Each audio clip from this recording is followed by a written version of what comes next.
Hali ya uhusiano kati ya Marekani na Irani imezidi kuwa ya wasiwasi na tete kufikia leo Aprili 20, 2026 baada ya kipindi cha mapigano makali yaliyoanza mwezi Februari mwaka huu yaliyopewa jina la Operation Epic Fall.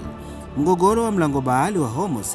Katika siku chache zilizopita, Irani ilitangaza kufunga kabisa mlango bahari wa Hormuz kwa meli za kibiashara, lakini jeshi la IRGC limesisitiza kuwa meli zote lazima zitapata ruhusa na kufuata njia maalum.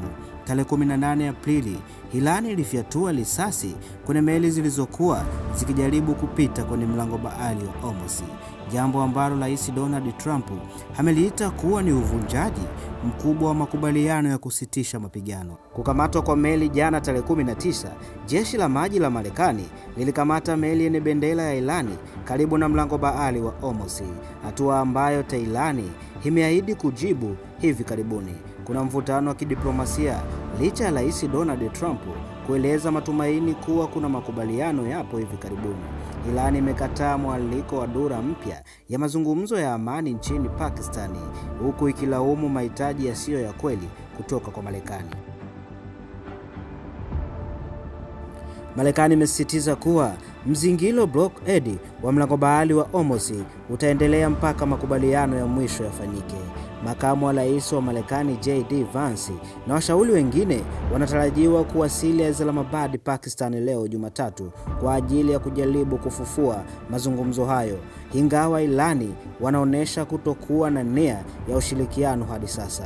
Ripoti za hivi punde zinaonyesha kuwa mashambulizi ya pamoja ya Marekani na Israeli yaliyofanyika Februari na Machi yameharibu miundombinu mingi ya nyuklia ya Irani. Marekani inadai kuwa Irani bado ina akiba ya urani inayoratibiwa enriched uranium, na Trump ametishia kupiga kambi za kuzalisha umeme na madaraja nchini Irani ikiwa hawatakubali kukabidhi akiba hiyo kwa Marekani. Hivi sasa kuna usitishaji mapigano wa muda ceasefire uliopatikana kwa msaada wa China na Pakistan, lakini unalegalega kutokana na matukio ya kijeshi baharini. Bei ya mafuta duniani inaendelea kuyumba kutokana na hofu ya kufungwa kabisa kwa mlango bahari wa Hormuz. Hii ni Ndui TV na hizi ni habari.